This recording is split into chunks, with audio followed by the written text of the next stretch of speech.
সবাই তো আছে, আমি কেন নাই? এই প্রশ্নটা হয়তো এখন সাইফুদ্দিনের মনে ঘুরপাক খাচ্ছে যে সবাই তো বিশ্বকাপ স্কোয়াডে আছে, তাহলে আমি কেন নাই? জিম্বাবুয়ের বিপক্ষে যে কয়জন ম্যাচ খেলেছে তারা সবাই বিশ্বকাপ স্কোয়াডে আছে, শুধু সাইফুদ্দিন স্কোয়াড থেকে বাদ পড়েছে। কোন যুক্তিতে সাইফুদ্দিনকে বাদ দেওয়া হলো এটা আমরা এখনো জানি না। এই প্রশ্ন যেমন সাইফুদ্দিনের মনে ঘুরপাক খাচ্ছে যে কেন আমি নাই, সবাই আছে আমি কেন নাই, ঠিক তেমনি আমরাও জানতে চাই সবাই স্কোয়াডে আছে, সাইফুদ্দিন কেন নাই। আপনি যদি তার এক ম্যাচের পারফরমেন্স দেখেই যদি তাকে দল থেকে বাদ দেন, তাহলে তো প্রথম 3 ম্যাচে তিনি 7 উইকেট নিয়েছে with economical bowling. Say economical বোলিংয়ের সাথে 7 উইকেট নিয়েছে 3 ম্যাচে, লাস্ট ম্যাচে এসে সে 55 রানের মতো দিয়েছে। এই তো, যদি এই কারণে তাকে বাদ দেওয়া হয় এই 55 রান খরচে বোলিংয়ের জন্য, তাহলে তো সেম কারণে আরও আগে দল থেকে দলের 30 জন স্কোয়াডের ভিতরেও তো থাকা উচিত না লিটন কুমার দাসের, নাজমুল হাসান শান্তর। এক প্রকার তো নাজমুল হাসান টি-20তে চলে কিনা এটা নিয়েই তো এখন প্রশ্ন। একমাত্র বিশ্বকাপে উগান্ডা ক্যাপ্টেনের আগেই আছে কেবল নাজমুল হাসান শান্ত, তার স্ট্রাইক রেটটা।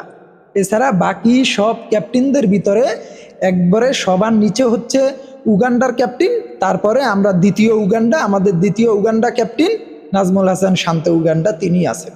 সাইফুদ্দিনকে বিশ্বকাপ স্কোয়াডে না রাখার জন্য যেমন নির্বাচকরা কোনো স্পষ্ট কারণ বা ব্যাখ্যা দিতে পারেনি, আদতে তারা স্পষ্ট কারণ বা ব্যাখ্যা জানে কিনা এটাও আমরা জানি না। একটা প্লেয়ার 1.5 বছর ধরে আউট অফ ফর্ম, সেই প্লেয়ারটা দলে টিকে যায়। আমার মনে হয় লিটন কুমার দাস সে যদি নিজেও আবেদন করে যে বাবা আমি আর খেলতে চাই না, বিশ্বকাপে আমি থাকতে চাই না, তারপরেও নির্বাচকরা হয়তো তাকে ছাড়তে রাজি হবে না। যদি আইসিসি এই সত্য জুড়ে দেওয়া হয় যে তোমাদের 11 জন প্লেয়ারকে বাদ দিতে হবে যদি লিটনকে নাও, আমার মনে হয় আমাদের নির্বাচক প্যানেল তাতেও প্রস্তুত আছে যে আমার 11 জন দরকার নাই, আমি লিটনকে চাই, লিটনই আমার একদম টপ থেকে লোয়ার অর্ডার ব্যাট করবে।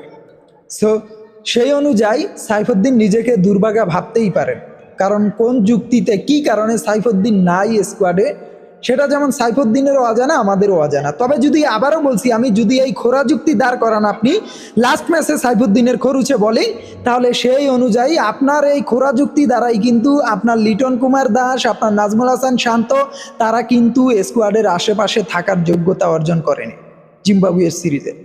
একজন তো 1.5 বছর ধরে আউট অফ ফর্ম, সো এই প্লেয়াররা টিকে যায় দলে, অথচ সাইফুদ্দিন কোন কারণে দলে নেই তার কোনো স্পষ্ট ব্যাখ্যা নাই, স্ট্যান্ড বাইতেও সে নাই, সে নিজেকে